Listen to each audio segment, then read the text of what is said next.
All right, welcome back everybody to the last video in the paperwork series here for paperwork for transport series.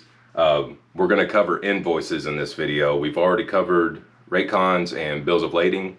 In this one, we're going to cover the invoice if you do have to invoice customers. A lot of times in cars, you're not going to use factoring because a lot of companies don't factor. They won't factor, they refuse to actually. And you'll be getting a lot of company checks, you'll be getting a lot of CODs, you'll be getting a lot of ACH payments.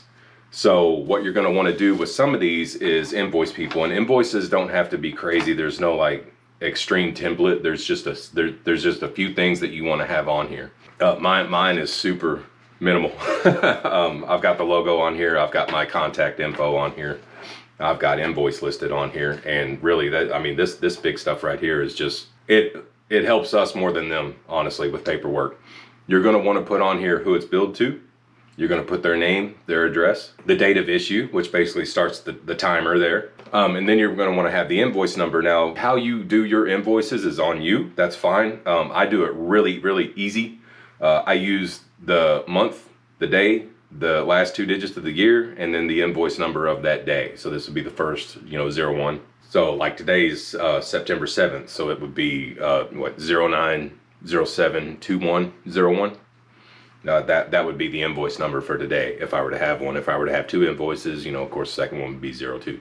But it's really that's how I invoice things. You can invoice stuff however you want to. The next part you're going to want to have is a description. This is where you're going to put your order ID number. This is going to basically let them know which load this was. You're going to want to make that sync up with the shipment ID or the BLL number or anything like that they would have for their paperwork. You're going to want to list the commodities that it was, whether it be vehicles. You're going to list all the vehicles. You're going to want to list, I do at least the last 6 of the VINs on vehicles.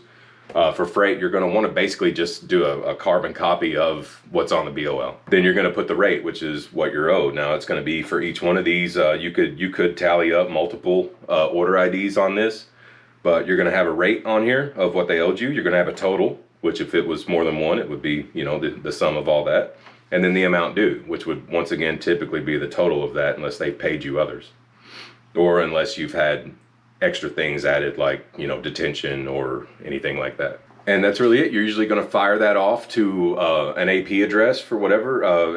Typically whenever you see the email address that you send these to, it's going to be ap@whatever.com. AP of course stands for accounts payable. So whenever you're looking for who you need to send this to, a lot of times just go ahead and try to catch that AP address in the mess of all the paperwork that you'll have typically for loads like these. But if not, you could just go ahead and send it to or call the broker that you handled with and ask them who you need to send it to. It's really easy to find out where to send invoices. I would send the invoice, send the bill of lading, and the rate con. I would just fire all 3 of these pieces of paper to whoever it needs to go to. And in the email, whenever I send an email, I always at the very beginning put please confirm receipt. That's to let me know that they did see it. Someone has seen this and they're going to start the processing, because a lot of these will have it's in your agreement how long they have to pay you. A lot will be like 15 days to pay, 30 days to pay.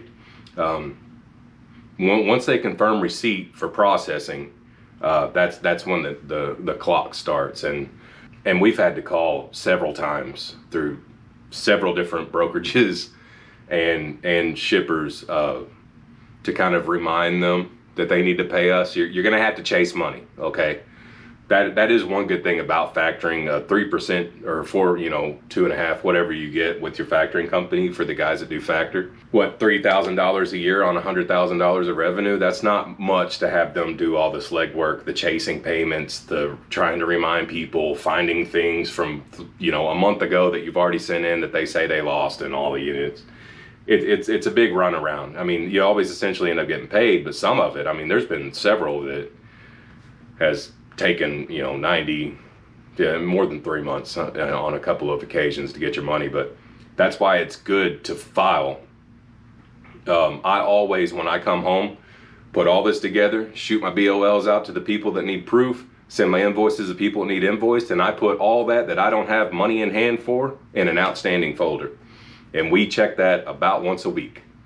And the ones that have met or exceeded their ACH time frame, we start making phone calls. And then we start shooting emails. We say, you know, we have to get a hold of somebody. You got to chase your money every once in a while.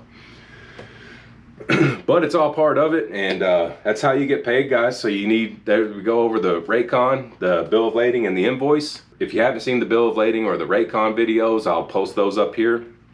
And that's it. If there's anything else that you guys want to see pertaining to paperwork that doesn't involve Raycons, BOLs, or invoices, let me know in the comments what you want to see, and I'll try to kind of go over that. I know that there's a lot involved in this with the back office stuff that a lot of people want to jump into this have never experienced. So paperwork is very important, okay? Not just for getting paid, but also compliance, following regs and all that, staying legal. Let me know what you want to see, guys. I hope you all enjoyed this little video series. Like I said, I'll post the other two videos that pertain to this one, and we'll see you guys next time.